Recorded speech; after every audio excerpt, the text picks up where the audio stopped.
Pessoal, boa noite. Vamos começar a nossa apresentação hoje. Tá. O tema vai ser a encíclica do Papa Magnificat Humanitas, né, que se refere à proteção da pessoa humana na era da inteligência artificial. Antes de começar, eu queria só pedir para a gente fazer uma oração, porque invocar o Espírito Santo para me iluminar vocês, para que a gente possa falar tudo o que agrada a Deus e fazer suas boas obras. Vinde, Espírito Santo, enchei os corações dos vossos fiéis e acendei neles o fogo do vosso amor. Enviai o vosso Espírito, e tudo será criado, e renovareis a face da terra. Oremos. Ó Deus, que instruístes os corações dos vossos fiéis, com a luz do Espírito Santo, fazei que apreciemos retamente todas as coisas, segundo o mesmo Espírito, e gozemos sempre da sua consolação, por Cristo Senhor nosso. Amém. Agora que a gente invocou o Espírito Santo, tudo vai dar certo. E para começar a nossa apresentação, hoje a coisa fica mais... a coisa vai mais longe, né? Porque uma coisa é falar para os alunos, outra coisa é falar para os catequistas, né? O nível vai estar mais alto. Então eu queria fazer uma pergunta para vocês. Primeiro, vocês conhecem esse padre aqui, né? Sim. Tá, é o padre Paulo Ricardo.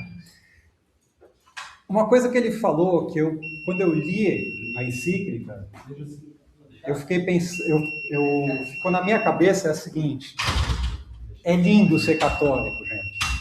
Acho que quando vocês olham a cara dele, vocês lembram dele falando, vocês devem ter visto aquela frase, é lindo ser católico, né? E vocês já agradeceram a Deus por serem católicos? Eu falei isso hoje, porque se não fosse católico, eu não teria lido 90% das coisas mais belas da minha vida por causa da igreja, senão o quê? Vamos agradecer a Deus por ser católico? Vou fazer uma oração, vamos ver. Meu Deus, eu lhe agradeço por ser católico, por ter fundado a sua igreja, sob a pessoa de Pedro, e por iluminar os seus sucessores, até o Papa Leão XIV. Obrigado, gente. Quando eu olho o padre, eu repito isso, é lindo ser católico, é lindo ter os santos que iluminam, que são faróis que nos dizem, existe a vida sobrenatural, e a Igreja de Cristo sobrevive. 2000 anos se passaram desde que Cristo fundou sua igreja, e hoje ela continua mais importante do que nunca, e Deus põe a pessoa certa, no momento certo, para ser o líder da sua igreja. Né? Quem é o líder da Igreja Católica hoje? Papa Leão XIV. Papa Leão XIV é matemático, estatístico, filósofo, teólogo, agostiniano, e as quatro áreas de estudo dele são importantíssimas para a situação atual. Porque a gente está vivendo uma revolução que envolve essas 4 áreas, em particular, no mundo. Tá? Envolve a matemática, envolve a estatística, dentro da matemática envolve particularmente a estatística, envolve a filosofia e a teologia, que é o advento da inteligência artificial. Né? Na minha vida, que está ficando longa, 55 anos aí, eu lembrei assim, 4 pontos que eu posso falar assim, olha, eu vivi uma revolução na minha vida. Eu vi uma revolução acontecer, tecnológica em particular. É o advento da internet, né? Então, assim, eu conto para mim e falo, antes da internet a vida era assim, assado, agora tem internet. Advento do celular, que está com você em tudo que é lugar, um computador no teu bolso, que faz maravilhas aí. Então, o advento das telecomunicações imediatas, assim. o advento do Google, tipo, a informação na ponta do teu dedo a todo momento, também mudou tudo. E agora o advento da inteligência artificial. Desses 4, mas não tenho dúvida nenhuma que o mais importante, que vai definir, assim, tipo, um antes e depois, é a inteligência artificial. Tá mudando de uma velocidade rapidíssima muito as relações humanas, muito a relação de trabalho, muito como que a sociedade está se moldando, e isso vai levar também uma mudança radical em muitas coisas, de como que a gente vai se comportar daqui para frente. E por isso que é tão importante o Papa ser quem ele é, ter o conhecimento, a sabedoria que ele tem, porque ele deu uma luz para a gente com essa encíclica. Tá? Mas a gente começa a entender o que o Papa escreveu entendendo esse Papa aqui. Vocês sabem quem que ele é? Leão XIII. O Leão XIII. Tá? E por que o Leão XIV escolheu esse nome em particular? Né? Por causa dele aqui, tá? O Leão XIII. E por que o Leão XIII ficou tão famoso? Né? O que define o papado dele? O que foi a coisa que, assim, todo mundo fala, quando fala do Leão XIII, Revolução Industrial, Rerum Novarum, exatamente. O Papa Leão XIII, ele viveu uma época de revolução também. Estava acontecendo o seguinte: começou a industrialização, máquinas produzindo bens numa velocidade absurda. Isso está trazendo trabalhadores rurais se mudando para a cidade, turnos de trabalho absolutamente malucos, né? Concentração de poder em poucas pessoas que ficavam muito ricas. Ao mesmo tempo, um grande conjunto de pessoas estavam perdendo seus empregos, não sabendo, né? Tendo que trabalhar como operário, porque não dava mais para ser artesão, costureiro. Essas profissões estavam sendo substituídas pelas máquinas numa velocidade muito grande. A produção agrícola estava substituindo, as máquinas estavam substituindo e tudo mais. O Papa olhou para isso e falou: eu tenho que me pronunciar a respeito disso. E ele escreveu uma encíclica, chama Rerum Novarum, são as coisas novas, as novidades, o que está acontecendo. E essa encíclica foi a base da doutrina social da Igreja. Óbvio, a Igreja tinha uma doutrina social, mas não era tão consolidada, tão estruturada, quanto após a encíclica Rerum Novarum. Vou te contar que essa encíclica, ela foi, como eu coloquei, um marco na doutrina social da Igreja. E quais são os temas que ela abordou, em particular? Dignidade do ser humano. Tá? O ser humano não é digno porque ele produz mais. Não é digno porque ele é mais rico. Não é digno porque ele tem uma classe social diferente. É digno porque ele é ser humano. Ele é digno porque Deus, quando criou o ser humano, soprou sobre ele e deu a ele uma alma sobrenatural. A dignidade não está na característica externa ao ser humano, mas na sua característica mais íntima, na alma, ter sido criado à imagem e semelhança de Deus.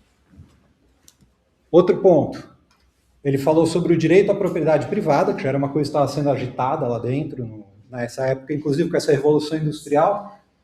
Surge atrás dela, atrás não, mas mais ou menos no mesmo momento, um movimento socialista no mundo. Então, as ideias de Karl Marx estavam sendo escritas, o Capital foi, se eu não me engano, publicado em 1870, mais ou menos. Em 1891, o Papa escreve essa encíclica e condena ideias do socialismo. Tá? Uma delas que ele fala, as pessoas têm direito à sua propriedade privada. Mas ele critica também o liberalismo. Então ele criticou os dois lados, capitalismo e socialismo. Ele fala que o liberalismo puro e simples pode levar à exploração de outro ser humano, o que não pode, porque o ser humano tem uma dignidade.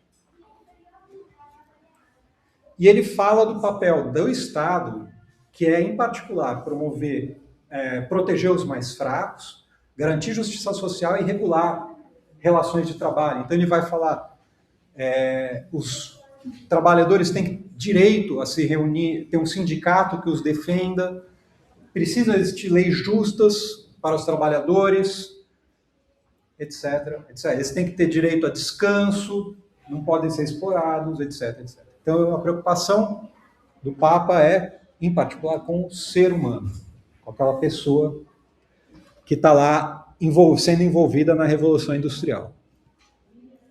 E a importância da família. Assim, em particular, ele falou, o trabalhador tem que ter tempo, descanso, para poder se dedicar à família. Senão, também, nada disso faz muito sentido.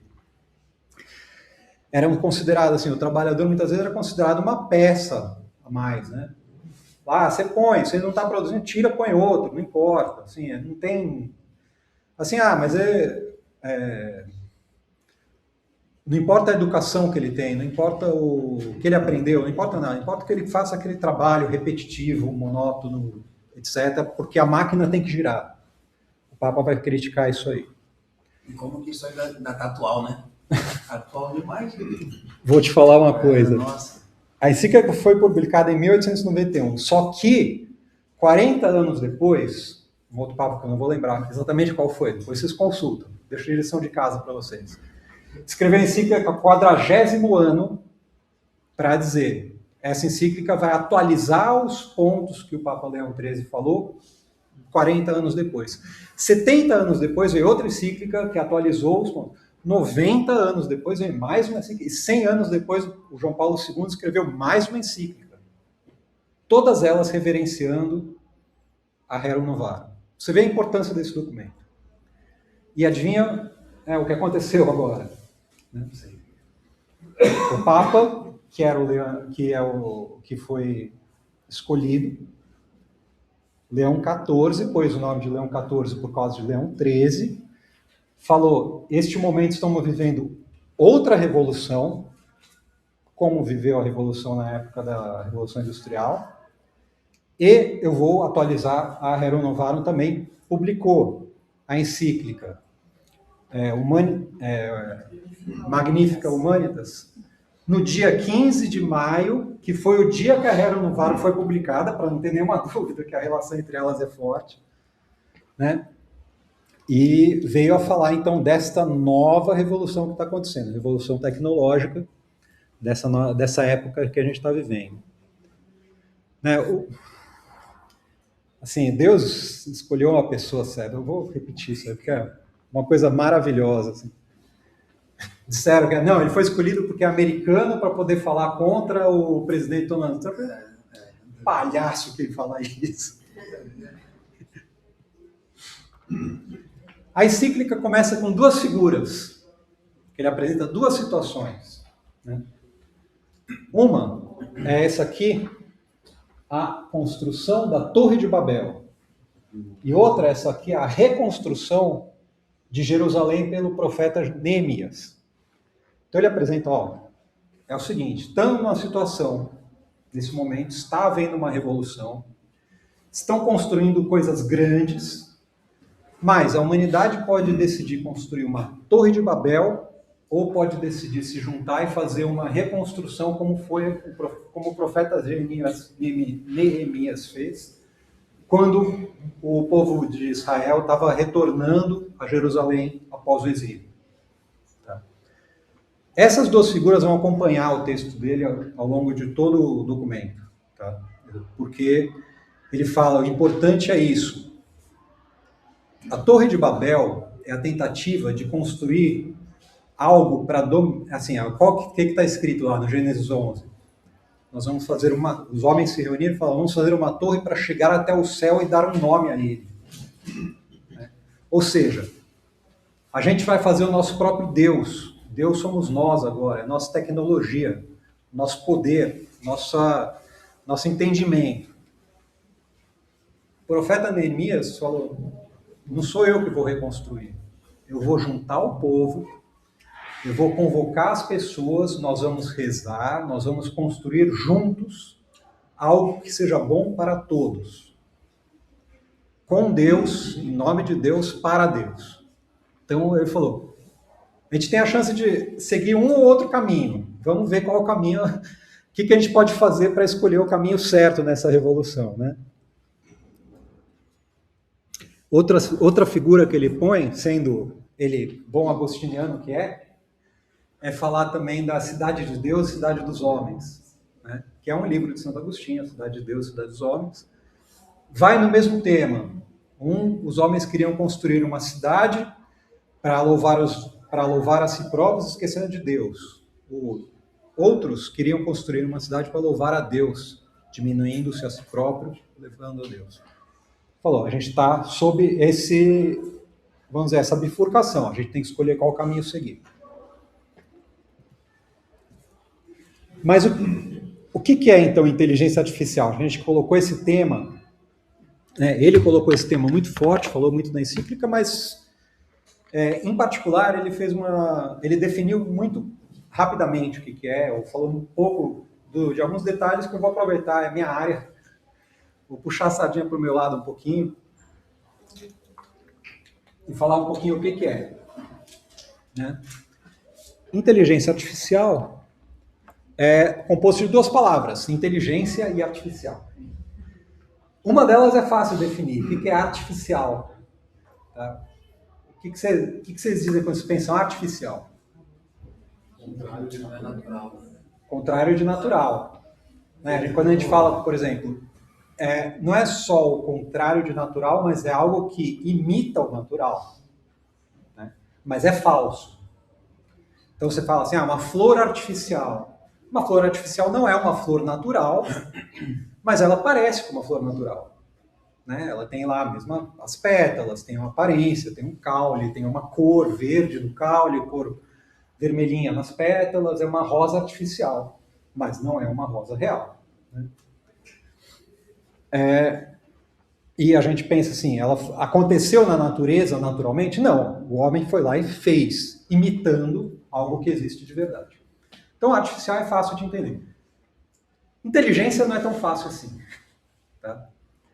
Quando a gente fala em inteligência, ela tem, assim, o conceito dela, pelo menos eu fui olhar no dicionário lá para ver. Agir de modo racional a resolver problemas. Seria isso o conceito que eles deram como inteligência.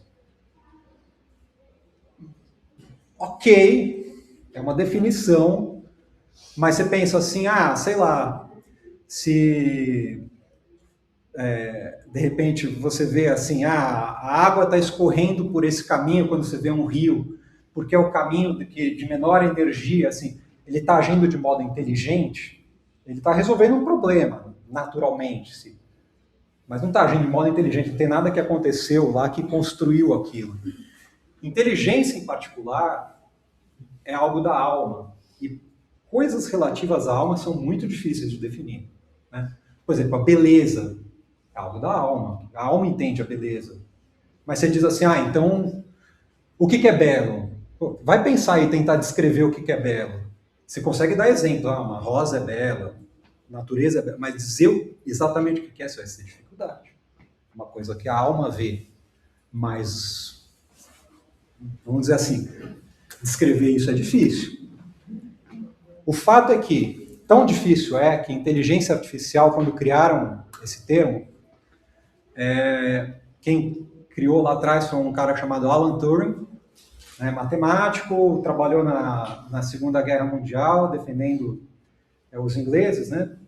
Construiu uma máquina, construiu um primeiro computador, resolveu um problemão, que foi encontrar o código do Enigma lá, que então conseguiu decodificar as mensagens alemãs, e isso ajudou muito os aliados ganharem a Segunda Guerra.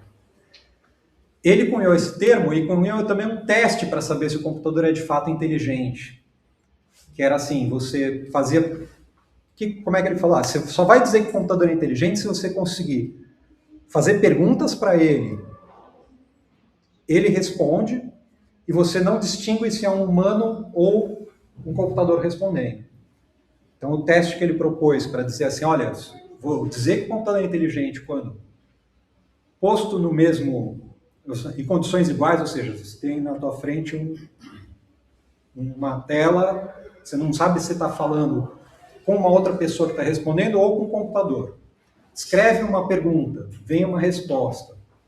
Em particular, tinha que ser uma pergunta sobre um tema específico, para não ser de qualquer tema. Se depois de um grupo de pessoas disser, não conseguir definir se é uma pessoa ou se é o computador, ou errarem metade, sinal que o computador é inteligente. Um teste não é nada muito científico, vamos dizer assim, né? Mas foi uma proposta, porque ninguém sabe exatamente definir inteligência nesse ponto. Mais de curiosidade, mas um pouquinho de história também para vocês. De 1950 a 1990, o pessoal começou a fazer programas de computador, ele começou a surgir, começou a ficar cada vez mais importante na nossa vida, e criavam programas que faziam inteligência artificial por regras. Então, você queria fazer um carro dirigir sozinho. Dirigir é um ato que você precisa ser inteligente para fazer. Então, se o carro dirigir sozinho, ele é inteligente. Era mais ou menos assim. Você põe umas regras lá, sei lá, se tiver um sinal vermelho, você para. Aí, se tiver o sinal verde, você pode avançar. Se tiver uma placa vira à esquerda, você vira à esquerda. Começou a colocar regra, e colocava lá 500 mil regras. O carro saía e batia o carro.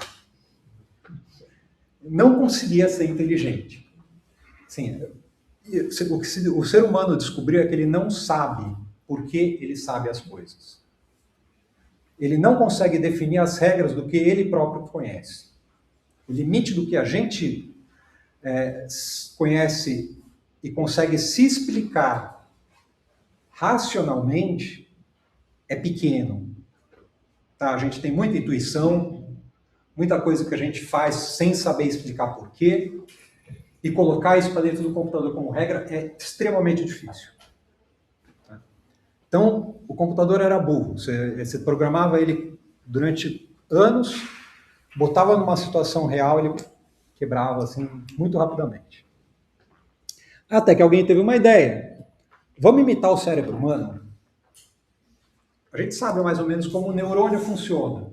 Eles são cientistas lá na década de 90. Vamos colocar para dentro do computador algo parecido com um neurônio, um modelo. Vamos ligar ele em rede, vamos fazer um negócio chamado rede neural. E vamos simular como que a rede neural aprende. Quando começou a fazer isso, o negócio deu um salto gigante, porque você não precisa mais saber como as coisas exatamente funcionam. Você precisa só treinar ele e ele aprende. E acho que isso é importante entender, porque você entende isso, você entende inteligência artificial. Tá? Ela baseia-se em aprendizado que você faz... ele vai se alimentando com a informação que é colocado para dentro da rede. Tá? Então você vai colocando cada vez mais informação, ele construiu um cérebro de mentira dentro dele, ele vai armazenando essa informação dentro do cérebro dele, e aí você coloca uma pergunta, sai uma resposta. Como é que você sabe que ele sabe que ele montou a resposta? Eu não sei. Nem o programador sabe. Na verdade, ninguém sabe. Você sabe que você colocou um monte de informação para dentro dele, ele gravou a informação, sabe-se lá como. Se você colocar em 2 programas distintos, eles vão gravar de modos distintos, e ainda assim vai sair uma resposta quando você colocar uma pergunta.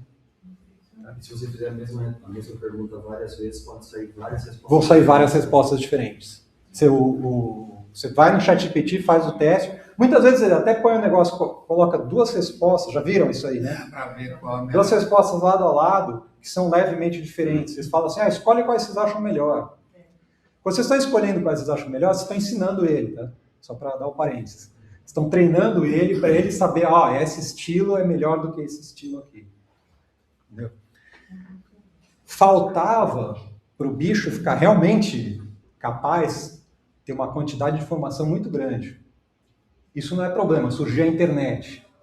E as pessoas começaram a botar informações disponíveis na internet adoidado.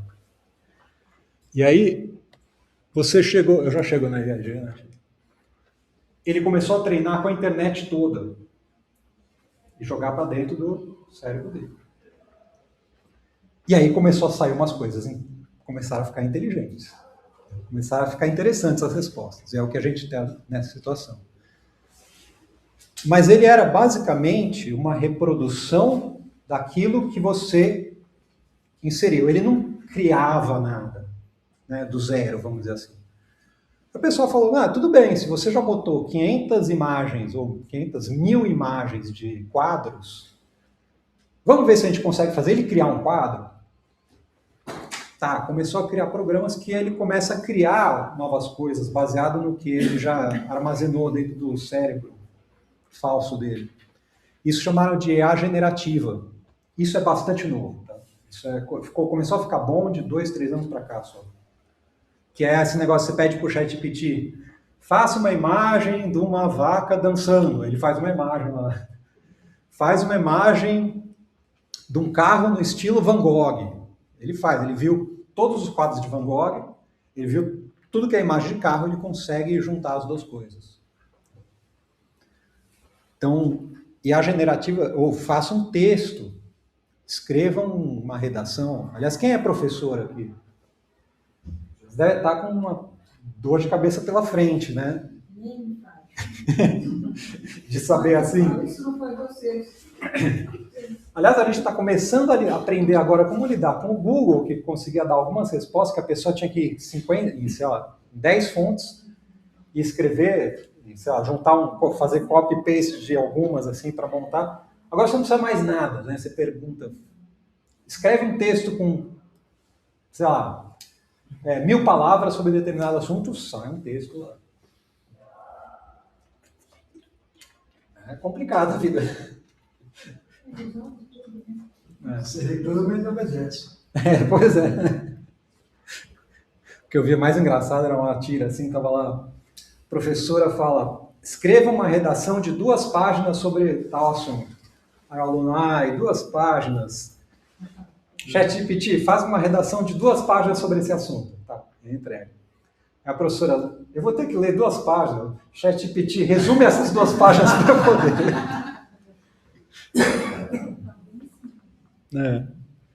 Mas aí a generativa já é um passo a mais, porque ele começou a criar coisas, coisa mais diferente aí. O ponto que a gente está nesse ano agora é a explosão de agentes de AI, agentes de inteligência artificial e robótica, que eles começam a fazer ações pela gente. Então você pede lá o teu programinha lá, assim, tipo, responde esse e-mail para mim. Pronto, ele entra e responde e-mail para você. Reserva uma passagem aérea para mim em tal dia. Ele vai lá e reserva. Então ele vira a tua secretária particular, então faz ações em teu nome. É um risco isso aí, desgraçado. Tomem cuidado com essa brincadeira. Não ponha teu cartão de crédito para eles fazerem compra no teu nome. Tem já uma nova, que é o agente. Não é o agent, mas é o agente que ele além de fazer, ele toma decisões e resolve problemas mais complexos. Pois é. Seria uma próxima. Uma etapa que está vindo aí, né? Já está funcionando. Já está. Dá uns problemas, dá os seus... Mas cada dia está mais potente essa brincadeira, né? E eu acho que vale muito o ponto de falar também que quanto que a gente está se entregando em relação à IA e quanto que ela está entregando de verdade, né? A gente tem trabalho mostrando eles entregando muita coisa irreal, né? Um trabalho bem legal do Sul Médico, que eles entregaram trabalhos médicos falsos, com artigos falsos, com coisas falsas, e a IA aceitou aquilo como uma realidade pura, e era tipo assim, absurdo, falando o agente fulano tal, professora do Star Wars, entendeu? Uma coisa assim. Por isso que o professor nunca vai ser substituível. É uma coisa que chocou muito a realidade, porque muita gente estava usando para muita coisa. Os sistemas, eu vou chegar num ponto interessante que eu acho que vai discutir isso aí. Os sistemas, eles foram feitos para agradar você, tá? Então, ele não foi feito para supor que você está sendo mal intencionado. Sistema de recompensa. Ele foi feito, assim, ele é, entre aspas, o teu puxa-saco, tá? Por isso, você faz qualquer pergunta para o ChatGPT. Ele vai te responder assim, nossa, mas você é tão inteligente, você quer... Aí você faz de novo, não, mas você quer... Tua pergunta é muito perspicaz, você... Vai tomar banho.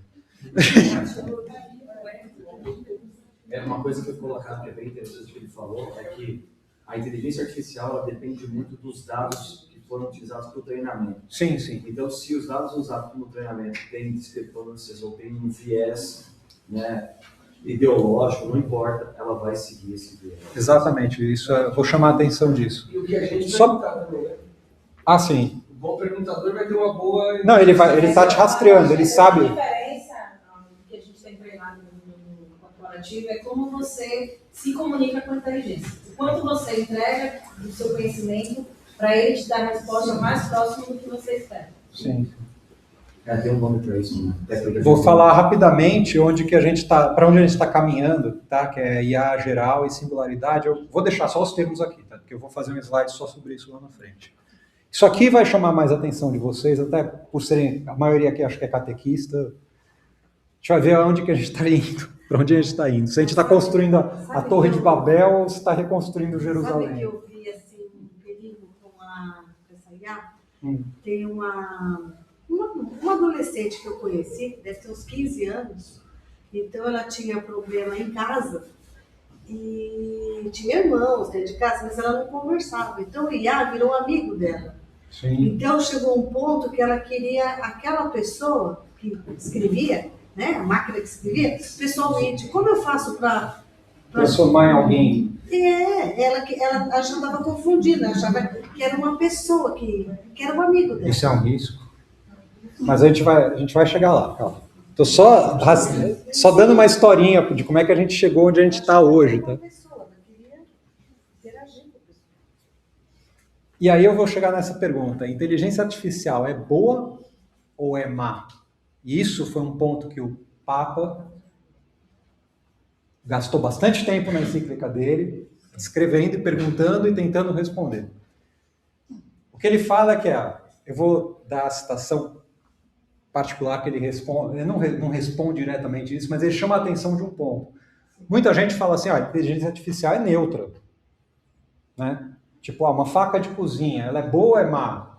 Faca de cozinha pode ajudar você a cozinhar, a fazer teu alimento. Ela é boa, ela pode ajudar você a matar alguém, ela é má. Ela não é boa nem má, ela é neutra. Tem muita gente que responde isso. Aí você pergunta para a inteligência artificial, assim, pro Sam Altman, né, o CEO da OpenAI, lá do ChatGPT. Vai falar que a inteligência artificial é neutra. Se você usar para o mal, ela vai agir, se usar para o bem, ela vai agir. Depende de como ela foi treinada. Aí o Papa responde o seguinte: a tecnologia pode curar, conectar, educar, cuidar da nossa casa comum, mas também pode dividir, descartar, gerar novas injustiças. Na teoria, em si mesma, ela não é uma solução para os problemas da humanidade, assim como em si mesma, ela não é um mal. Todavia, na prática, ela não é neutra, porque ela tem o rosto daqueles que a concebem, financiam, regulam e utilizam. Então, ela tem o rosto daqueles que a concebem, financiam, regulam e utilizam. Depende do que você colocou lá dentro do cérebro artificial dele. Tá?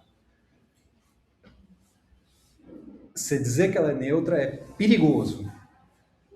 Ela tem a cara de quem a treinou. Acho que mais que isso tem a cara de quem faz as perguntas para ela. Se você é mal, você vai levar as coisas para o mal dentro da IA, porque ela vai ser a característica da pessoa inerente fora do aplicativo, no caso. Se a pessoa é boa e procura coisas boas, vai trazer coisas boas. Então a neutralidade está ali no que você é com a ferramenta, que nada mais é uma ferramenta, né? E você vai municiar para você do que você pensa e diz. É verdade até certo ponto, tá? Porque a ferramenta, ela dá, de fato, respostas de acordo com o que você colocar. Tudo bem. Mas ela abre campo para uma coisa perigosa. Porque, talvez seja até o próximo slide, deixa eu ver. Como pensam os que concebem a IA. Mas eu só vou dar, então, uma adiantadazinha para você. Quando ela, assim, uma coisa era você tinha o Google, até pouco tempo atrás, só usava o Google para pesquisar. Você fazia colocava um termo, fazia uma pergunta, escrevia alguma coisa, vinha, sei lá, na primeira página lá, 20 links, 20 fontes distintas. Cabia a você escolher aquelas fontes, qual que você queria ver, você podia ver várias, comparar. A inteligência artificial te dá uma resposta. E que a maioria das pessoas toma como uma resposta inteligente, porque ela parece ter sido muito bem escrita. Se quem concebeu aquela máquina decidir dar uma distorcidinha, mas não precisa uma distorcida. Precisa assim, ao invés de botar 50% a resposta para um lado, 50%, bota 49% para um lado e 51% para o outro. Você pode fazer pega uma eleição num país que está dividido no meio e você quer que determinado candidato ganhe, você faz com que ela dê a resposta um pouquinho mais para lá. Você pode mudar, decidir um futuro de uma nação. Tem um poder muito grande que parece ser neutro, que parece ser isento de, vamos dizer assim, de manipulação, mas não. Depende também como você pergunta, né? Sim. Não, depende muito de quem coloca a pergunta. Perguntar também intencionado. Você pode perguntar para ter Depende uma também resposta. do conhecimento da pessoa que está perguntando, porque conforme ela responde tal coisa, se você tem um mínimo de conhecimento, você faz uma pergunta em cima do que ela fez, ela muda tudo o contexto ali. É bem comum acontecer de você falar. Ele, o médico, que tem um conhecimento de certa área, se ele pergunta e vê uma coisa que está desconexa, ele faz a pergunta de novo e ela vai arrumando, conforme a pessoa. Então, quando um leigo faz qualquer tipo de pergunta e não conhece o que ela está explicando ali, aí fica um pouquinho mais. Eu posso só... Claro, por favor. É que vocês têm que ter uma coisa que vai além. Tem uma coisa chamada LLM, mas não vai estar em termos técnicos, tá? Você treina a inteligência com conhecimento. Então, nesse conhecimento eu falo, por exemplo, cristianismo e budismo é igual. E defino isso como uma verdade absoluta e ignoro outras coisas que eu quero ignorar.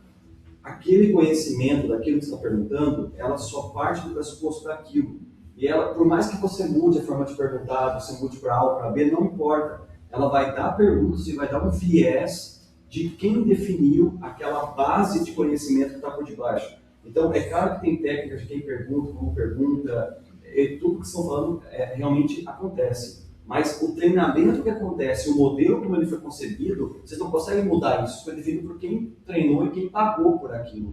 Então, vocês todos estão consumindo conteúdos que eu quero que vocês consumam.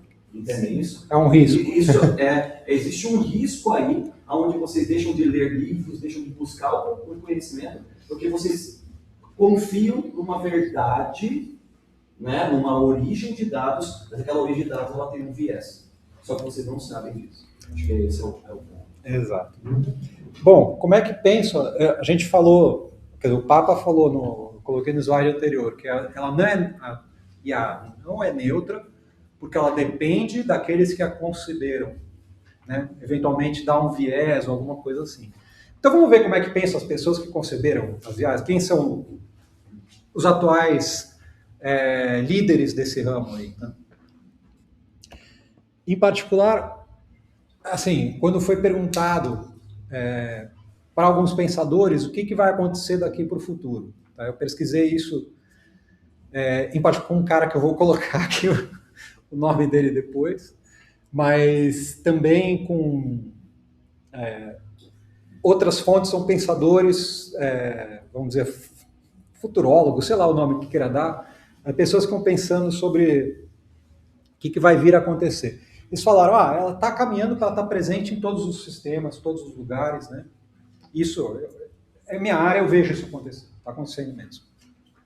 Mas ela vai passar a aprender não só com o que existe na internet, mas vai também começar a observar o mundo, até também o universo fora. Porque hoje ela está limitada ao que tem na internet, basicamente. Estão começando a tirar essa limitação.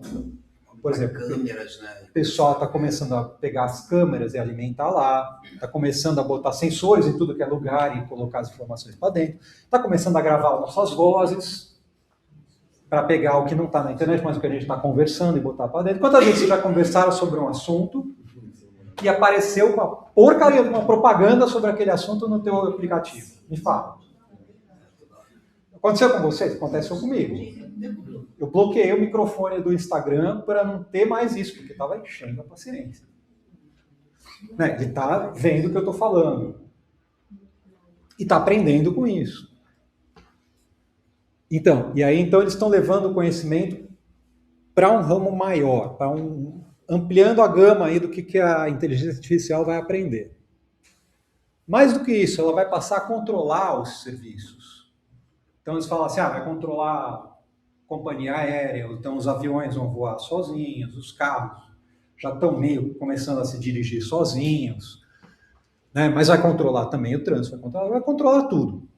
Né? Vai precisar ir para o hospital vai estar lá controlado por inteligência artificial, vai te dizer, é você que está entrando aqui, porque vai olhar teu rosto, então vai pegar a tua ficha médica, já vai botar tudo automático, vai estar tudo nessa rede. Né? Agora tem os robôs que vão fazer cirurgia. Então, e aí acontece o seguinte, o pessoal está prevendo um ponto que chama singularidade, que é o momento que a IA começa a projetar suas próprias versões, seus próprios sucessores. Tá? Já acontece isso, você é da área, deve estar vendo isso acontecer, né? Mas ela começa a criar novos modelos mais dedicados, começa a fazer automaticamente, e ela começa a criar um modelo dela mesma,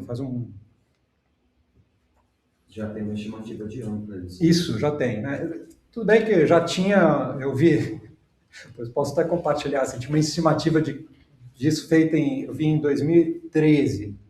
Eles erraram todas as estimativas agora para 2026, tá? Então a gente não dá para confiar certamente de que o pessoal está pondo agora vai acontecer. Mas, esse ponto eles falam, quando uma IA conseguir ser tão inteligente, tão mais inteligente que o ser humano, tão mais inteligente que outras, ela vai dominar as outras, porque ela vai aprender o que elas podem fazer para destruir as outras. E vai, então, sei lá, um país pode decidir destruir todas as inteligências artificiais de outros países e ser uma que manda em todo mundo. É um risco. Pode acontecer. Sei lá, é uma coisa que... Se voltar contra os humanos, né? Se voltar contra os humanos é a coisa que a ficção científica já explorou. Mas isso aí... Quem viu Terminator? Terminator é um filme que a máquina se revolta contra as pessoas. Se revolta não, porque a máquina não sente nada, né? Mas o ser humano não precisa. Né? Não é necessário, podemos continuar sem ele. Vai. Tem vários filmes que exploram isso, né? Tem um autor da década de 60, Isaac Asimov, né? Que ele escrevia, falou, não, temos que ter leis para os robôs, para eles não atacarem a humanidade e tal. É coisa divertida para a ficção científica, só que a gente está chegando lá. Entendeu? Agora, o que acontece? A IA, o que eles falaram? Ela se torna onipresente, porque ela está em todos os sistemas, em todos os lugares. Onipotente, porque ela vai controlar todos esses sistemas aqui na Terra. E onisciente, porque vai saber tudo. Aí quem que é onipresente, onisciente e onipotente? Então o que eles estão construindo? Essa é a Torre de Babel. Tá? Aí você fala assim, não, mas não é possível que o pessoal esteja pensando e falando isso. Tá. Eles falam mais ainda, o ser humano vai estar interligado diretamente à inteligência artificial. Tem um cara que vai falar isso, eu vou falar quem que é.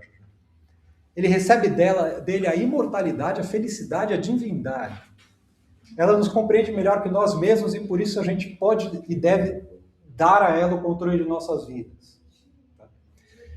Quem falou essa palhaçada aqui foi um cara chamado Yuval Harari. Não sei se você já ouviu falar desse cara ou não. Sim, é o guru aí. Esse cara... Dos maiores universidades. Ele é um pensador lá de Israel. Ele escreveu um livro chamado Homo Deus, que significa literalmente o homem-deus. Então ele falou, Deus, ele é ateu, obviamente. Não precisa imaginar que alguém que vai falar que a gente vai criar um Deus não seja religioso. Mas ele escreveu que a gente está caminhando para esse desejo eterno de fazer o nosso próprio Deus, que é o pecado original. Né? Você foi ver o que a serpente oferece para Eva. Fala assim, você vai morder ao fruto e vocês serão como deuses. Aí o que esse sujeito oferece? Nós vamos fazer inteligência artificial e nós seremos como deuses. Ele propõe, por exemplo, que você não deve escolher quem você vai casar, você deve deixar a inteligência artificial escolher, porque você não sabe se você vai ser feliz com aquela pessoa, mas ela sabe. Você deve... ele está propondo implante no cérebro no qual você pode aprender as coisas fazendo download daquele conhecimento para você. Então, você, em 5 minutos, você aprende tudo sobre, sei lá, física quântica. Vai copiar os anjos, né? Que nasceram já sabendo tudo. Esse cara é um idiota. Deixa eu falar literalmente. Só que um idiota não serve para nada. Mas um idiota com poder é um perigo. Tá? Ele é um influenciador, assim... O Fórum Econômico Mundial, ele já foi palestrante praticamente todo o tempo. Ele é um dos gurus do Charles Schwab lá. O capa do livro dele foi feito prefácio, quem fez foi o Bill Gates. Ele está em todas as maiores universidades, Harvard direto. Harvard, ele está falando direto, não sei o quê. Então ele é um idiota, mas um idiota com poder todo mundo escuta. É um problema.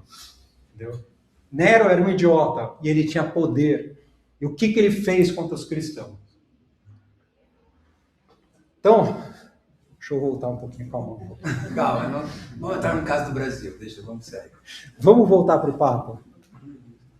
Tá? Porque o Papa, ele olhou essa situação, ele não descreveu essa situação desse jeito. Ele falou um negócio chamado transhumanismo, tá? Ele criticou isso. E transhumanismo é isso, é a ideia de que a gente não tem alma. Nossa alma, ela pode de algum jeito ser extraída pelo computador. Nossa alma não, nossa mente, eles falam, né? O que a gente sabe, o que a gente conheceu, pode ser de algum jeito extraído por computador e assim você viveria para sempre. Né? O que você sabe, o que você aprendeu, o que você viveu, pode... Não pode, está na alma isso, não está no corpo. Né? A gente sabe, como é que a gente sabe que está na alma? A pessoa tem uma experiência de quase morte, o corpo está morto, o cérebro está morto, e a pessoa conta a experiência, que vai lá e viu, e conversou com Jesus, e viu os parentes que tinham ido, e volta a viver, e conta tudo isso. Como é que ele aprendeu isso? Com o cérebro dele desligado, que está na alma. Então a gente tem uma alma, só que essas pessoas não acreditam nisso, e vão, enfim. O Papa olhou toda essa situação, falou contra esse transhumanismo de levar a pessoa para o computador, etc. E propôs algumas... Ele primeiro falou as preocupações que ele tem com relação à inteligência artificial. A gente falou um pouquinho delas aqui, né? A manipulação da verdade. Eu vou colocar uma citação de cada um dos pontos, tá? Tirado da encíclica mesmo, que vai levar isso aí para a gente falar. Quem detém o controle das plataformas digitais, dos meios de comunicação, possui uma enorme capacidade de influenciar o imaginário coletivo e de apresentar como desejável uma determinada visão da realidade. Isso que a gente colocou, né? Ele manipula e manipula de um jeito complicado, que é muito fácil de você aceitar o que o ChatGPT está escrevendo como verdade. O Papa falou sobre o impacto da inteligência artificial na educação, falando agora para os professores em particular aqui, e para nós somos catequistas também, né? Por quê? Uma coisa que ele falou bastante é da rapidez e facilidade de obter as respostas. Você pergunta e vem uma resposta lá, rápido, segundos. Só que isso extingue o nosso desejo de colocar as perguntas. Da gente ir lá, pesquisar, descobrir, né? E suscitar a dúvida, né? De a gente não achar que as respostas vindo muito fácil, elas têm muito pouco valor também. A gente não vai internalizar aquilo que a gente está aprendendo. A gente tende a virar mais superficial. Isso é um desafio tanto para os professores aqui. Como que a gente vai? Não precisa mais estudar. Para que você vai estudar se ele responde tudo por você? Estudar idioma, né? Estudando. Pois é, né? O idioma põe lá, acabou. Eu estou estudando. Falando, não quero, eu aprender. Sim, é bom, né? Mas se a gente deixar, a gente vira preguiçoso demais. Né? Sim. O ser humano tem uma tendência, né? a ser Troca preguiçoso. por uma eficiência, né? Muitas vezes vazia. Outro, o valor do trabalho humano. Porque, novamente, né, imagino que quantas pessoas que são artistas, designer, escritor, cantor, compositor, arte. Arte é uma coisa que ela vem da alma. A beleza vem da alma. Graças a Deus, isso não vai ter como substituir, porque o computador não tem alma. Ele é um bom imitador, um imitador legal, um imitador muito bom, mas ele não tem alma. Porém, o trabalho, vamos dizer, o trabalho do dia a dia dessas pessoas profissionais está em grande risco, né? Porque o bichinho faz lá em 5 segundos de graça o que o artista faz lá em dias e cobra. A arte está na civilização desde a antiga Mesopotâmia. A arte religião ela é bizarra. Sim. Você pega coisas de 5 mil anos atrás, ela está lá. Então, No meu trabalho, você só a gente faz a reunião de vendas, né, todo mês. Sim. Então, todo mundo conversando, cada um falando um número. Chega no final da reunião, a ata está pronta. Se a gente É um negócio impressionante. tudo pronto. Ele falou a seguinte frase aqui, ó, assim, na verdade, por favor, quem está interessado em saber o que o Papa falou sobre esses problemas, como que ele os descreveu, leia a encíclica, tá? Porque eu tirei uma frase de páginas, tá? Ou pede para o AI ler a encíclica para vocês resumir. Mas, enfim. As abordagens atuais da tecnologia podem desqualificar trabalhadores, submetê-los a uma vigilância automatizada, nossa, como isso está acontecendo, e relegá-los a funções mais rígidas e repetitivas. É um risco que a AI faz. Outro risco é a dependência e liberdade. Isso ele falou bastante, porque eu vou ler a frase. É urgente promover a utilização de tecnologias que reforcem a liberdade interior, educação para a sobriedade digital, proteção de menores, combate a modelos que prosperam à custa da vulnerabilidade. Tá? Aí quando você vê rede social, né? Então você vê todo mundo, você pega um ônibus, tá todo mundo no celular. Você pega o metrô, todo mundo no celular.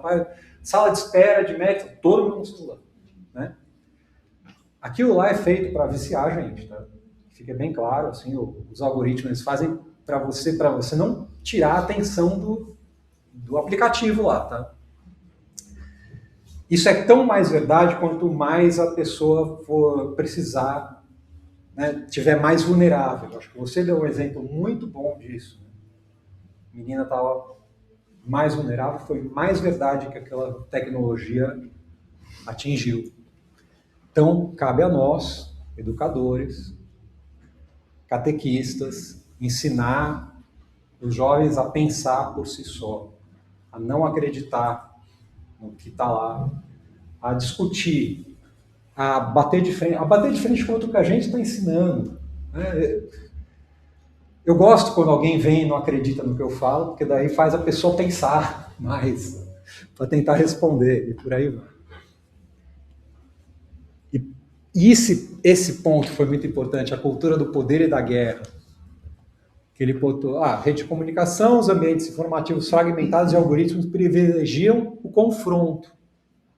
Isso é o que a gente está vendo no mundo todo. Tá?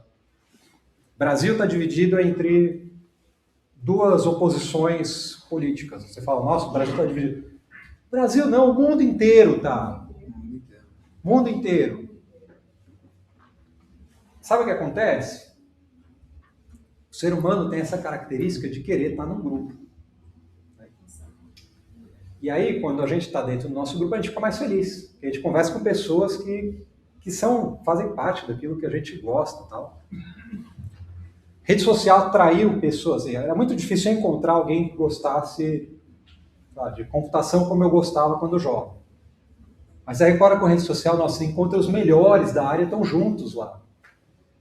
Então a gente vira um grupo, assim, pô, se eu pertencer a um grupo agora é legal. Católico, né? Aprendi demais com rede social sobre a Igreja Católica. Porém, o que acontece? Esses grupos começam, assim, para o grupo ficar mais coeso, uma das coisas que une o grupo é se achar perseguido. Né? Então, você entrar sei lá, você pega um grupo da Igreja Católica, vai aparecer dizendo assim, olha, estão nos perseguindo não sei aonde, até da nossa própria igreja. Mas você entrar num grupo de veganos, eles são perseguidos a todo momento. Você entrar num grupo de transgênero, todos estão sendo perseguidos a todo momento. Todo mundo está perseguindo todo mundo. Vocês já notaram isso nas redes sociais?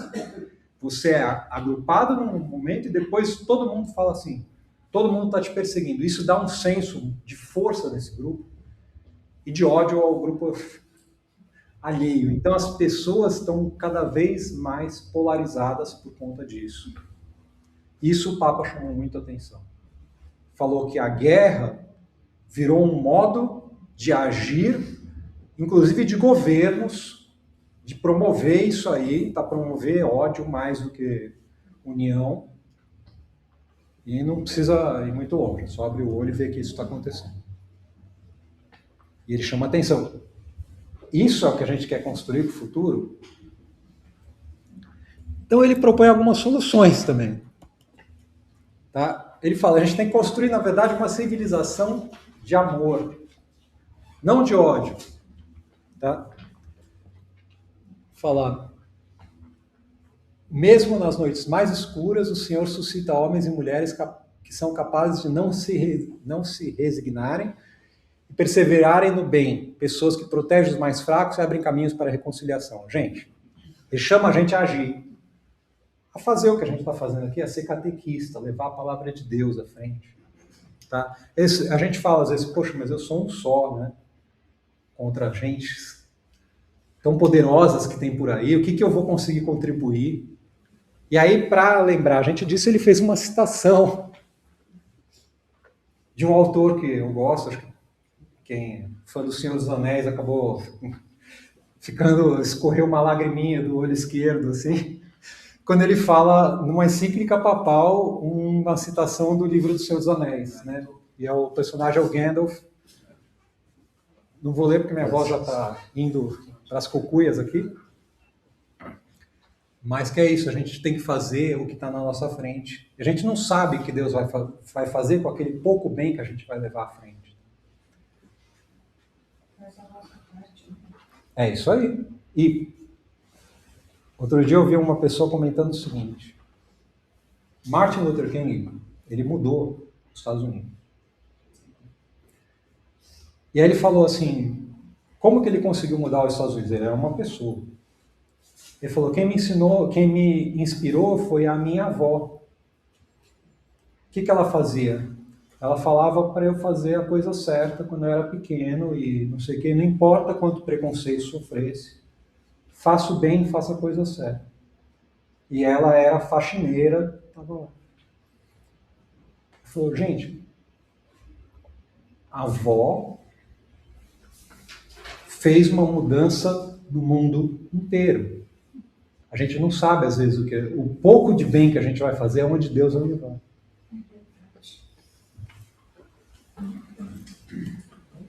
Outra coisa que ele pede, desarmar as palavras. Então, gente, não promover, basicamente, assim, não promover ódio na internet, não ficar repassando coisa que é para fazer o mal, não ficar entrando nas intrigas, não ficar deixando se levar, por isso que é tóxico e é muito forte, é muito atraente. Ele fala, desarmar as palavras contribui para desarmar a terra toda. O poder do diálogo, que ele chama a atenção para que a gente construa... o método da guerra terá que ser substituído pelo método da paz. a gente negocia, a gente se encontra, a gente conversa com quem é o oposto, não fica no seu grupo, vai até os outros, dialoga, se abre, né, faz uma união, não trabalha pela separação. Diplomacia e multilateralismo, isso aí é uma chamada mais vamos dizer assim, aos mais poderosos aí, né? Ele fala, o cyberespaço se tornou um campo de batalha, né? Ataques informáticos, manipulação de dados, campanhas de influência orquestradas com a ajuda de IA para desestabilizar países inteiros, antes mesmo de chegar ao confronto. Gente, vamos... Aí ele chama aqui as organizações internacionais, em particular a ONU, são instrumentos para promover amor. Então puxa a orelha desse pessoal que tem poder, no caso, tentar fazer alguma coisa para proteger os mais vulneráveis. E é isso. E aí ele termina a encíclica invocando Nossa Senhora, que eu achei muito propício, porque ele termina com a passagem do Magnificat. E Magnificat começa com essa... Aliás, a encíclica tem esse nome, né?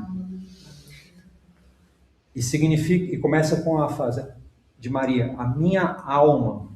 Para lembrar, computador não tem alma, inteligência artificial não tem alma, mas a minha alma engrandece ao Senhor. Então eu queria pedir para todo mundo ler comigo essa oração maravilhosa de Maria, quando ela chega para visitar a Isabel, né? Isabel exclama, né? Bendita és tu entre as mulheres, bendito é o fruto do teu ventre. E Maria responde, né? A minha alma glorifica ao Senhor. Meu espírito exulta de alegria em Deus, meu Salvador, porque olhou para a sua pobre serva. Por isso, desde agora, me proclamarão bem-aventurada todas as gerações, porque realizou em mim maravilhas aquele que é poderoso e cujo nome é santo. Sua misericórdia se estende de geração em geração sobre os que o temem. Manifestou o poder do seu braço, desconcertou os corações dos soberbos, derrubou do trono os poderosos e exaltou os humildes. Saciou de bens os indigentes e despediu de mãos vazias os ricos. Acolheu a Israel, seu servo, lembrado da sua misericórdia, conforme prometera a nossos pais, em favor de Abraão e sua posteridade para sempre. Gente, assim, como apresentação, eu acabo aqui, agradeço muito. Só, se vocês quiserem ter uma curiosidade que não tem... tem um pouco a ver com o que a gente conversou hoje, que é só para passar. A encíclica Rerum Novarum, ela inspirou, de certo modo, um evento que o Brasil adora e que vai começar agora, né? Sabe qual que é? Vamos ver. Esse vocês viram, né? Papa Leão XIII. Esse aqui eu não sei se vocês sabem quem que é. Alguém sabe ou não? Não. Mas isso aqui vocês sabem o que que é, né? Essa é a taxa Julius Rimet, e esse aqui é o Julius Rimet. Tá? Ele, quando ele era jovem, a família dele foi para Paris, do interior, para poder... no final do século XIX, para melhorar de vida e tal. Ele se formou advogado e leu a encíclica Rerum Novarum. E ele falou, eu preciso fazer algo para unir as pessoas, porque elas estão separadas em grupos, elas estão separadas em ricos, pobres, operário, patrão. Tá? O que eu posso fazer para as pessoas verem que todos são seres humanos criados à imagem e semelhança de Deus e de igual dignidade? Já sei, eu vou criar um time de futebol, onde todo mundo é igual. O trabalhador, o patrão, todos vão jogar juntos, vão juntos trabalhar para ganhar o jogo. E fez um time. O time dele começou, porque ele era muito envolvente, assim, e tal, começou a ir bem. E aí ele acabou se tornando presidente da Associação Francesa de Futebol e depois presidente da FIFA. E falou, eu quero levar essa ideia para o mundo todo. E não ficar, assim, para que o mundo se una, isso um pouquinho, né, na época, 1932, pouco depois da Primeira Guerra e tal, para que o mundo se una na paz, botando todas as pessoas tipo, dentro do mesmo nível, né, sem ter um maior e um menor. Então, a Copa do Mundo foi, de certo modo, inspirado pelo Papa Leão XIII. Só para fechar a apresentação aqui. Obrigado. Se tiverem mais dúvidas, estou à disposição.